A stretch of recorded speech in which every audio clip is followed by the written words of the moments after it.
Hello, Laker fans. Welcome to the Late Late Show. I'm your host, Matt from Lakers UK. I've got another guest for you with this episode. But before I start, please make sure to check out the Late Late Show on the Lakers UK YouTube channel. Please subscribe. And also on all major podcast platforms, including Spotify, Apple, Google Podcasts, and so on. Please follow and leave a review where possible. Okay, we'll jump straight in with the episode. I hope you all enjoy.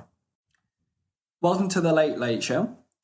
While we're all in quarantine, well, I hope you all are in quarantine, we bring you another guest, and he's a returning guest. He's a lead Lakers writer for Bleacher Report, a capologist for Basketball Insiders. He features on NBA TV from time to time, and if that wasn't enough, he's also a co-host on the Hollywood Hoops podcast. It's Eric Pincus. How are you, sir? Did I miss anything out? No, that's pretty much it as far as I could tell. Thanks for having me on. Yeah, no problem at all. Thanks for coming on. I really do appreciate the time that you take to speak to me, and you have done a few times as well. So yeah, I really appreciate it. No, of course, happy to do it. So how are you doing over there with the current situation with the virus and keeping in isolation? I hope that you and the family are keeping safe. Yeah, we're doing the best we can, staying indoors. I was actually at the Celtics game versus the Jazz on, I forget what day that was, and was in the locker room with Donovan Mitchell, just about 8 feet from him, roughly. I was catching up with Jordan Clarkson, and he shares a locker space right next to Donovan Mitchell. Rudy Gobert was not in there at the time, and then on the next, that was on a Friday. On the next Tuesday, I was at the Lakers versus the Nets, where again, the Nets came up with it. Two Lakers came up with the virus. So clearly the epicenter, I just happened to be in what you could argue to be the wrong place at the wrong time. But fortunately, 2 weeks have passed since then. And so haven't shown any symptoms. And just in case, I've stayed indoors. And now that I'm clear of that, I'm still going to stay indoors. I go outside and walk the dog and, play basketball on the side of the house, on the driveway. I did go to the bank, just the ATM machine, the cash machine, just to get some money out at some point. But that's like the extent of where I go at this point. My wife has been doing the shopping as far as the groceries, and she's doing her best to stay home. So we have 3 girls, 3 daughters. So everyone's kind of cooped up and trying to make the best of it. Yeah, so I mean, going back to the start, I mean, it must have been quite scary being exposed to the virus potentially in that way. There must have been all sorts going through your mind when you hear that these different people are getting, tested positive for it, and then you were in close proximity with them. It must have been quite surreal. But with the time passing, you should be clear on that front now, shouldn't you? It's just whether it flares up in another way. It's quite a tricky time for all of us. We don't really know where we can go, who we can speak to, who we can't speak to. It's like a movie, isn't it? Yeah, it's surreal. And the thing is not everyone gets symptoms. So you could become a carrier of the virus and not even know it. And in which case it's possible I already had it and got through it and just didn't develop any symptoms. And that's possible. I think most people develop some level of symptoms other than a couple of days of allergies I get around this time of year. I never showed anything that resembled, I never got a fever, never had a cough or shortness of breath. And, I even got what's called a pulse oximeter, which is OXIMETER, which is basically a little clip you put on your finger, and it measures how much oxygen is in your blood. And the idea being is that it won't tell if you're a carrier or anything like that, but if you are starting to have an infection in your lungs, your lung capacity is going to reduce. So each morning, me and the family, we all just take that little test, and everything's been holding up. So I haven't had any sort of lung issues. So far, so good. It's not something that would tell you if you have it, though. So it's not to say that it's like a test or anything like that. But at least gives you a warning that maybe you didn't notice that you're short of breath. And that's the kind of world we're living in, where you're sort of doing these tiny little medical tests each day like it's nothing. Taking like zinc and things that are supposed to be good for antiviral, just minerals, just trying to do little things, and certainly washing the hands and sanitary wipes. When we get the mail, we wipe down the mailbox or whatever, or grab it with gloves or whatever. When you get gas in the car, my wife had to go and wipe it all down and all that. So put all the clothes when she comes in, she throws everything in the washer and dryer. It's a different world right now. It's very odd. Yeah, no, definitely. Well, I'm glad to hear that you've got past all of that with the exposure with the teams and players, and that your family are healthy as well. That's great to hear. What we'll do is we'll jump into a bit of NBA talk. So we'll lean towards that direction in terms of the suspension, and I do want to pick your mind a little Sure. bit because obviously with what you do for Bleacher Report, what you do for Hollywood Hoops, I read what you write for Bleacher Report, and I listen to Hollywood Hoops, and I think you're the best within your field in terms of breaking it all down. It is truly excellent. I really want to pick your brain with a few things. So, with Appreciate it. the potential remainder of the 2019-20 season in whatever format that is, what do you personally think will happen in terms of a continuation? Did you think it'll be with a regular season? Do you think it'll be straight into the playoffs? Will it be a condensed postseason series? What do you personally think will happen? Well, I think everything is in discussion. The best thing for the league would be to not cancel any games, and as of right now, they have not canceled any games.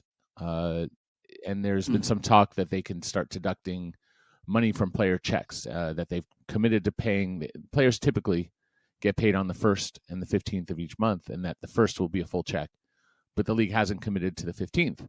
If they haven't committed to the 15th, it means they're considering canceling games because by the rules, they can't dock players for games that are rescheduled. They can only dock players for games that are canceled. So I expect that if they do need to, if they're going to go down that path, they might start with just canceling a few games. Why cancel a lot, right? There's no reason to until you have a better feel. Now, they may have more information and more science and have a better feel than I do as to what is realistic. But I could see them canceling maybe 3 games and start deducting 3 games worth of money from each player's check. For someone like LeBron James, that's in the neighborhood of $400,000 per game. So you're talking about deducting $1.2 million from LeBron's check. So it's not a small amount. And it, I don't think they want to do that. I think the goal is to hold everything. But as you start to break down how it would look, like the CDC, the Center for Disease Control and Prevention, put out like a recommendation that no more than 50 people gather in one event. Anything bigger than that is not a good idea. Now, it's not a law, but it's a recommendation. And I wrote an article on Bleacher Report just the other day that kind of broke down what that would look like. And the reality is, I don't even see how you could get to 50 because you have, not only do you have the players, which would amount to at least 30 players, right? I mean, if you count the Mm-hmm. two-way players, maybe you could say, okay, only bring the active players, which is 13, and the others have to stay home. Still, that's 26. That's more than halfway there. And then you have the coaches, and maybe say you can only have the head coach and 1 assistant. And officials, you're going to have 3. You're going to need the table, right? The ones who do the shot clock and the scoreboard, and the official scorer, and then they have a liaison to the replay center back in New Jersey. And Yeah. then you have like some level of just doctors, trainers. You have to have a team doctor there. You have to have the trainers there. You have all the people who prep the players before the games to get them ready to go. I mean, it's like very quickly, you're well over that number. I could easily get up to 100 people with broadcast and everything. And I don't even know if media is going to be there. Maybe they can't let any media in other than the broadcast crew, camera people. So it'd be very taxing, and they would have to make sure that not just those 20, whatever, let's say 30 players are healthy, right? And that they're safe, and that none of them have any, they've been isolated, quarantined, they clearly don't have it. And you need to house them in such a way that they are not in danger of going outside and picking it up. But it's not just the players, it's all those people that we talked about. They would need to go through the same precautions, because any one of those players or people or refs or whatever, one person could just infect the whole league again, just like that. And that would shut everything down. And so they don't want to start it up only to have it shut down again. They want to do it right. And so that line of thought, how do you do that for 30 teams, right? All those restrictions, all those people who have to be isolated and to a degree quarantined and tested. And so my thought is do it in a centralized location. And if there's one place that the NBA has experience playing, it's in Las Vegas every summer in Summer League. They have the T-Mobile Center, which is a NBA quality arena that they don't use for basketball, at least NBA at this point. And then they have the Thomas and Mack, which is where over at UNLV, the college over there, they have a full arena, and then they have a smaller gym where they do Summer League. And then outside, I think it's the Cox Pavilion, I believe it is, where they have a few courts as well, 2-3 courts. And you don't necessarily need to shoot the games, play the games in these big arenas. You could play them on the practice courts. I'm just saying you need courts, period, because each one of these teams is going to need practice time. They're going to need training camp. They're going to need at least a couple weeks, maybe 3 weeks, just to get back, because they're going to if it takes 2 months to get back to basketball, right? Like they stopped playing earlier this month. Let's say we shoot for May at best or June. It's a health risk, not from a virus point of view, but from just players being out of shape. I mean, these guys need to get back into the best of shape so that they can actually compete at a high level. So I think a centralized location where they're all staying at hotels that are quarantined, and all the staff who are there to support them and make sure they have food are quarantined and probably stay at the hotel as well. I mean, I went down the rabbit hole and just thought it through, and I could see that being an extreme. And again, like, can you even do that for 30 teams? How advisable is it? Maybe it's best to cut the league in half and do 16, not quite half, but and just do the playoffs. And if you do that, you're minimizing how many players need to be taken care of and how much support staff need to be there to support them. So that, to me, I think is the idea of where the NBA is going. And it's just a matter of, is it safe to do everything I just described? And I'm sure they've got other ideas that go well beyond what I'm thinking about. They have plenty of high-level, intelligent people who are paid to do this full time, and this is all they do, is figure out problems like this. So they'll probably come up with a solution that makes sense. I just think this is like a model for how it could look and the kind of issues that they face.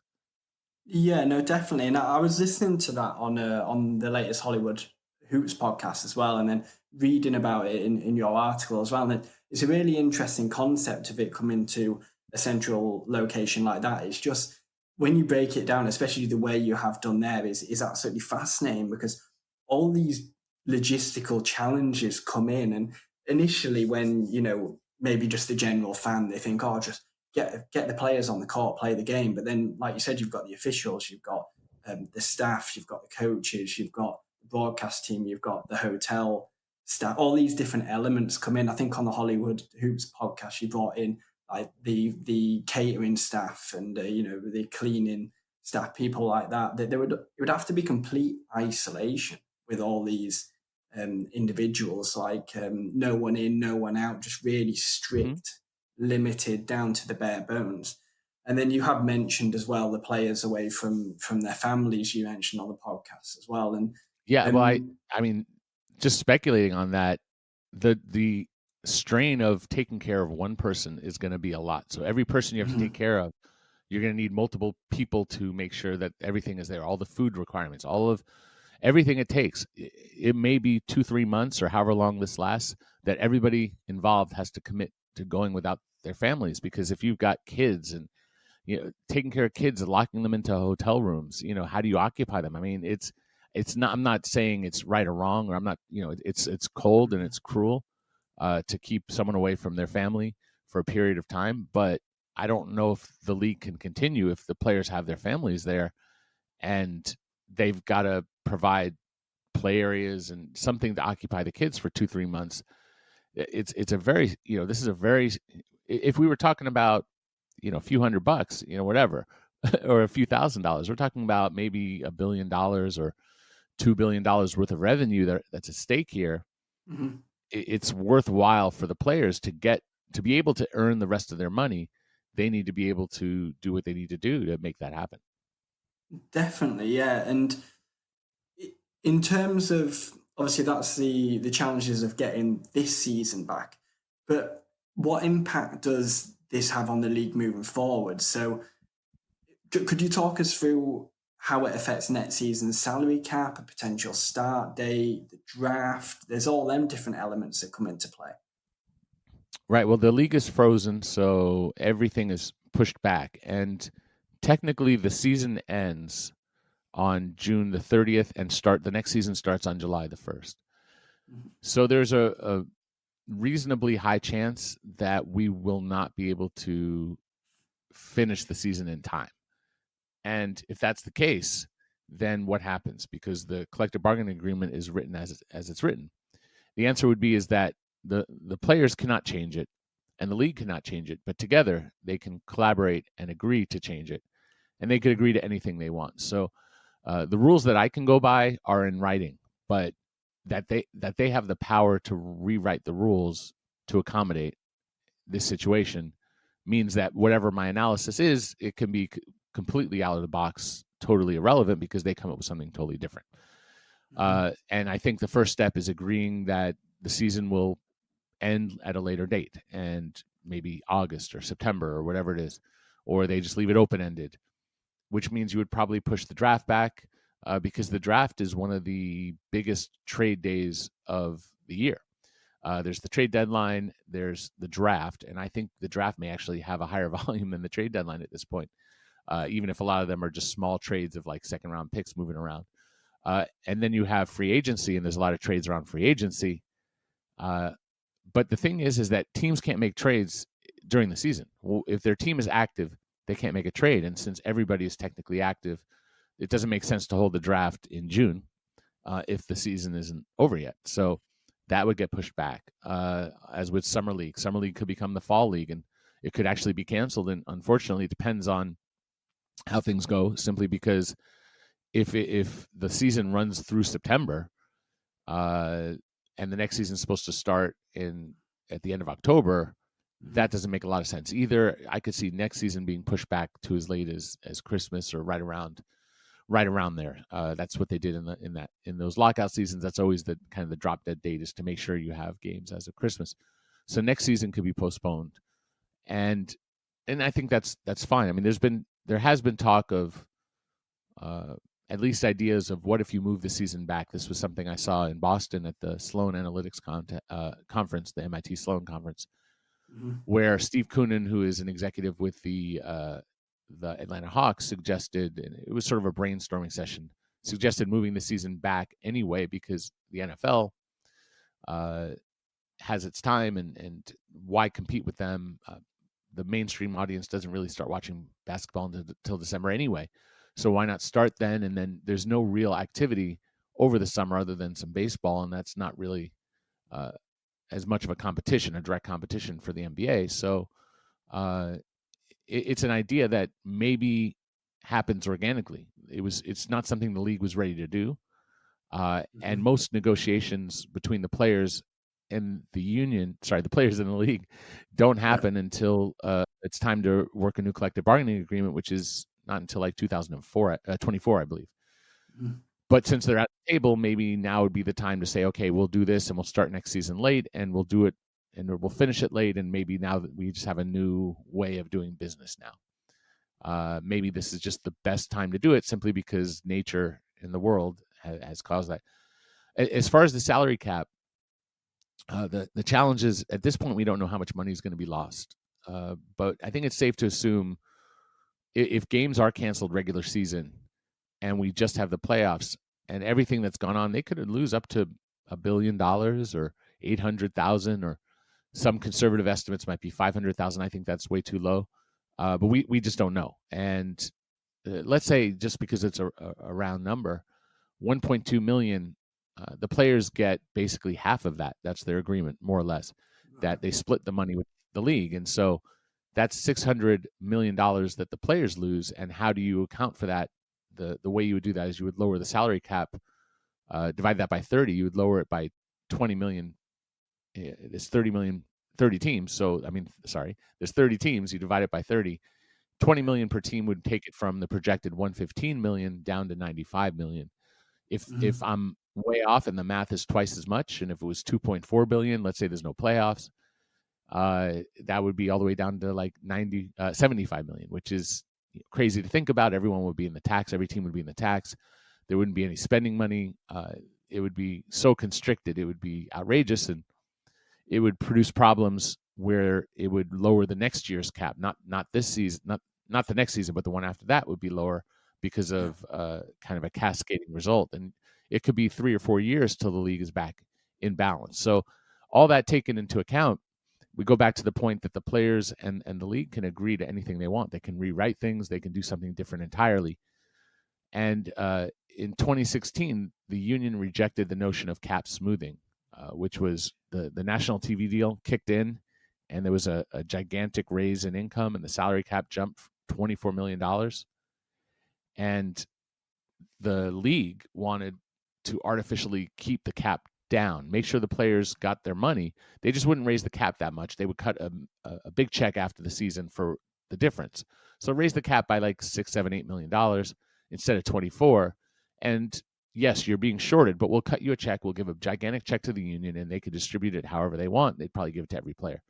The union didn't believe in that, but now we're talking about, let's say it was a $24 million loss in drop in cap just to go. We just had some connection errors there, so we are back with Eric, and we'll just let him carry on from where he left off. So he was speaking about the NBA taking a few years to potentially level out. Right, but the league, and it goes back to our earlier point, that the league and the players can agree to anything they want. They can change how the system works just to accommodate this emergency so that we don't have the next few years with such difficulty. And it kind of goes back to what happened what didn't happen in 2016 when the TV deal jumped and pushed the salary cap up $24 million because the league had a much more lucrative television deal. The NBA itself wanted to artificially lower the cap so it didn't jump up so dramatically, and the union didn't want to even consider that. The idea was, instead of bringing it up by 24, maybe bring it up by 8 million. And by not agreeing to that, that's what opened the door for Kevin Durant to join the Warriors and threw the league out of balance as much as it did. And so many players got contracts that were unreasonable based on their production. And it didn't really benefit the players who were already under contract because they already had contracts. What the league wanted to do is, okay, we'll pay. What if we raise the cap to 8 million, and if we're short 16 million or whatever, what we'll do is we'll cut a check to the players union, and they'll just you'll distribute it to all the players, so everybody will get a share, including the players who were under contract. But they said no, and so only the players who were free agents benefited. Some got extensions or renegotiations, but by and large, it was not a.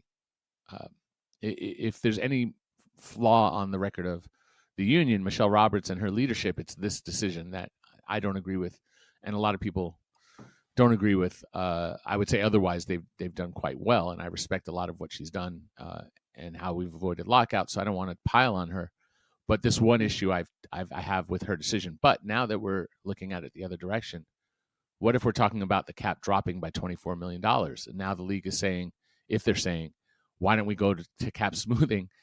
That's a lot more appealing to perhaps to Michelle Roberts, in my guess, in that, okay, now it's protecting the union and protecting the cap from dropping so much. So perhaps the league already takes out 10% of everybody's check, every player's check, for what's called escrow, just to make sure the league balances. And at the end of the year, if the players didn't get enough, they get their money back. If they got too much, the league will keep that. Maybe increase that escrow to 20% or 30%, maybe canceling regular season games and taking some of the money back from the players now is the better way to go. And we'll have to wait and see how the league settles, how the union settles, but together in agreement, they can really agree to do almost anything. Yeah, and it's really interesting the way you break it down. I mean, personally, I could hear you speak about it for a very long time, and it's interesting how the effects that are coming up now, and then where a lot of people, the majority of people, are looking at it short term, as in when the NBA will return. But there's so many different elements and challenges that arise in the coming years because of this suspension that we're a few weeks into, let alone if it lasts a few more months, which realistically it probably could. And it's really interesting to hear you break it down like that, especially with it being, it could be a fair few years before we see the NBA its usual self, couldn't it, really? Right. I mean, the implications financially could be significant. This summer is not necessarily a gigantic free agent summer, but it could impact someone like Anthony Davis, where if the cap is going to drop significantly, he would actually be better off taking an extension before the end of the year with the Lakers than going to free agency, which is the opposite of how it was before this situation.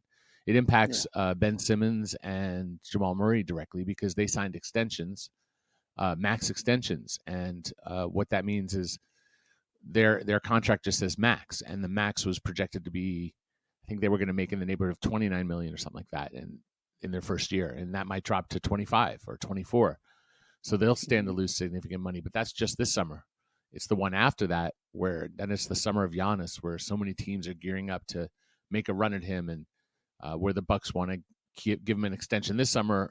If he doesn't take it, that's where everyone in the league is going to be waiting to see what happens with Giannis. And all of these kind of future questions that we can predict now, they are sort of thrown for a loop because we just don't know what the economic situation is going to look like. And if it's dramatically lower, it's going to change things on many fronts. I mean, in a way, a higher salary cap would give Giannis a supermax contract with Milwaukee that's so high that maybe it's hard for him to turn it down, even if he was considering leaving. Whereas if it drops enough, then maybe it's still significant money, but maybe it's close enough where it may become more worthwhile to make a change, understanding that players also make a lot of money from their shoe deals and from marketing and other things. And if he was in a different market, not to say that Milwaukee's not a great city, but he may want to stay there for the rest of his career.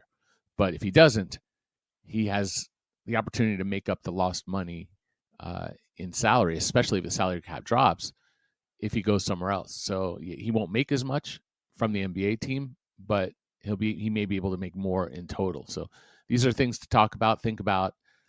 Obviously, we would all like clarity. Right now, we're sort of living in uncertainty, but I think that's kind of apropos because the whole world right now is in some level of uncertainty about where we're going. Hopefully we'll all get through as much of us. We'll get through this as healthy as possible because obviously this is a devastating situation. The league isn't going to proceed until they know it's safe, just like none of us should be proceeding with our normal lives until there's some level of safety. Yeah, no, definitely. And it's you've broken it down in an excellent way, and certainly educated myself on a few things that I wasn't even aware of, and the listeners as well, most certainly. What we'll do is, obviously it's quite heavy at the moment with all the speculation as to what's going to happen with the NBA, and then we're all living in this new world now that we're growing accustomed to, no matter where you are in the world as well. So we're going to move into a little bit of a quiz now and have a little bit of fun. Are you okay with that? Of course. Yeah. So I'm calling it the quarantine quiz. Okay, and it's just this or that, general questions. There's a few Laker ones in there. Okay. Okay. Okay. So, do you prefer listening to music or podcasts? Personally, I like listening to music. The answer being that I spend so much time talking about basketball and writing about basketball that I kind of like to have my brain turn off a little bit and just sort of enjoy music. So given the choice, usually it's music. Yeah, that's understandable.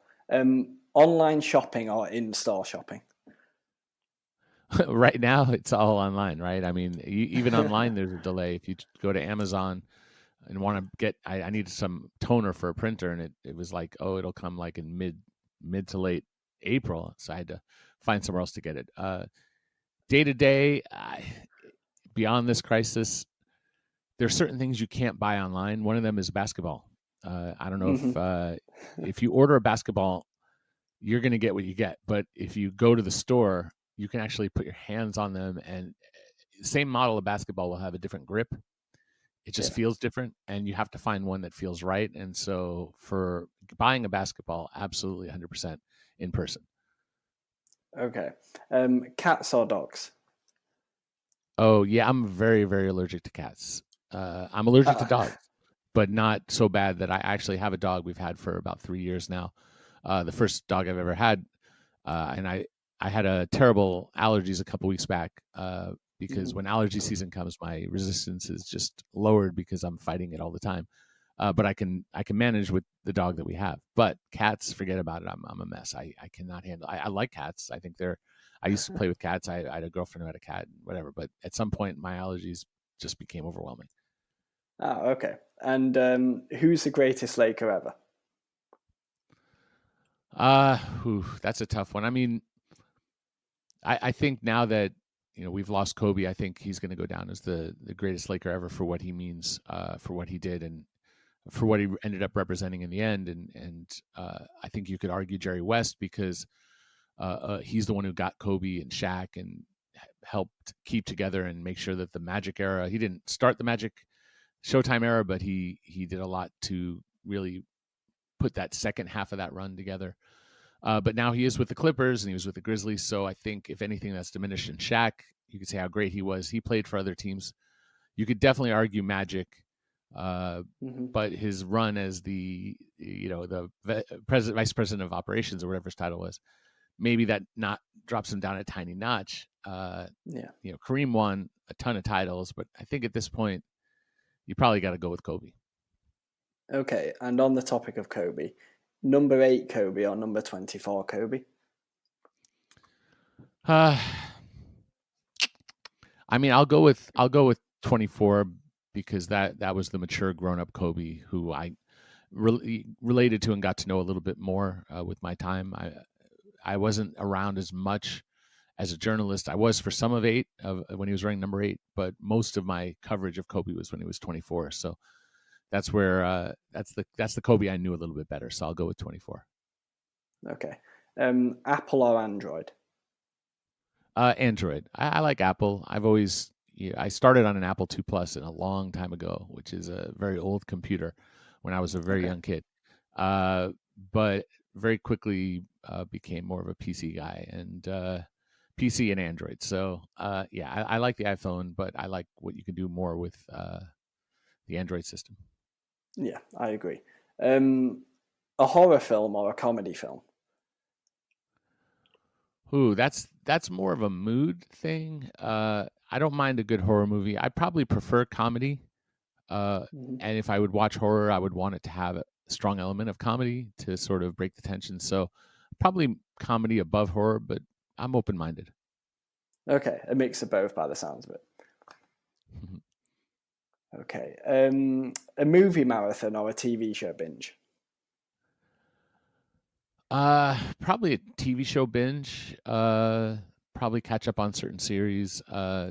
It's fun to go through some old movies. I have some kids I actually watched with my 16-year-old daughter. I watched Splash last night, which is a 1984 movie, I think it was, with Tom Hanks Okay. and Daryl Hannah, where she's the mermaid. It's a classic, and Ah, she enjoyed it thoroughly. So but generally speaking, probably want to go through and watch TV shows. okay. And whilst we're on the topic of that, we'll round up the podcast. And obviously, whilst we're all isolating in quarantine, everyone's watching movies and TV shows, like you just explained there with your family. What are your top 5 movies / TV shows for surviving the quarantine? It doesn't necessarily have to be in order, but have you got some classics on your mind? Are you watching things at the moment? What would it be if you were going to put together a little list? Well, I mean, mostly it's been trying to catch up on the ones that I've missed. But the shows I've been watching, I actually went through a show called Kidding on Show. I think it's on Showtime. No, I don't know. Maybe no, it's on Amazon. It's on Amazon Prime, I think, or maybe I don't know. I might be getting that all wrong. Okay. But it's the show with Jim Carrey, and it's like a very bittersweet, emotional comedy. It's more, it's not an easy watch, but it is because it does have a lot of sadness in it. But I thought the payoff through season 2 was really well earned. Of course, I have to catch up on certain. I like Star Wars, so I was watching the Clone Wars series, which is they're releasing new episodes Hmm. to just like one last season. But I actually started up at the beginning of the season 1. I think there's like 5, 6, 7 seasons or something. I forget how many seasons. And I'm just trying to catch up because I never got through the whole thing because I was watching it, and I think they pulled it off of whatever it was that I was watching it on, Netflix or something, because it was moving to Disney Plus. So I never got through the whole series to begin with. So I'm going back to watch that. I watch Fleabag from time to time. I think that's brilliant. Let's see, what else am I watching? At some point, I was watching Seinfeld's and like Arrested Development and other comedies like that. I mean, there's just too many to name. I've got to catch up on Better Call Saul, which is, of course, the Breaking Bad prequel. Too many. I don't know if I've gone over the list or under the list. No, that's fine. With Star Wars, have you seen The Mandalorian yet? Yeah, definitely enjoyed that. I thought that was really good as well. Yeah, Rosario Dawson is supposedly joining as Ahsoka Tano, who's from Clone Wars, who's an animated character that has yet to be portrayed in with a real life actress. So I'm looking forward to that. I think that's great casting. Yeah, definitely. And that rounds everything up, really. Thank you so much for jumping on the podcast and speaking to me. I really appreciate it. Obviously, we had the little glitch in the middle, but I hope you've enjoyed it. I'm sure our listeners have, and it's been great having you. No, of course. Happy to do it anytime. Before we go, do you want to let people know where they can find you on social media? Have you got different platforms you want to shout out? Any work you want to share that you're currently working on? Well, sure. Of course, you can find me at Eric, ERIC, Pincus, PINCUS, on Twitter. And I post most of my stuff there. And then I do have an article. My most recent one at Bleacher Report is entitled "How the NBA Could Resume Amid Coronavirus Shutdown." And that's really where I break down a lot of what we discussed. You can follow the podcast on Twitter at Hollywood_hoops. You can catch my stuff at Basketball Insiders, where I publish all the player salaries and work there on it right there. I won't be doing any NBA TV for some time because I'm not flying out to Atlanta and traveling, and there's no games and whatnot, and there's no transactions, so they probably don't need me to comment on things that aren't happening. But that's pretty much it. Thanks for having me on. I enjoyed it. Yeah, no, that's fantastic. Like I said, I really do appreciate you taking the time to speak to us, and it's happened a few times now as well. So, we really do appreciate it, and I'm sure our UK and European listeners really do as well. You provide excellent coverage of the game, and the front office element of it as well, like the finances and things like that. It's really helped educate me as I've learned to love, and my understanding of the game's grown. So. Thanks so much for the coverage. Of course, happy to do it. It's if I can help people understand the game behind the game, because it's so many of the decisions that are made in the NBA have to do with money or preparing a team's books so that they can go after a big star. It's an important part of understanding why things are going on in the NBA. Definitely. Well, I'll leave you to it. I'll let you carry on with your day. I'm coming to the end of my day, as I'm sure you're possibly hitting full flow. So I'll let you go. Thanks again for coming on, Eric. It's really been a pleasure. Stay safe. And thanks to our listeners for checking out this episode of The Late Late Show. We'll catch you next time. All right. Thanks for having me.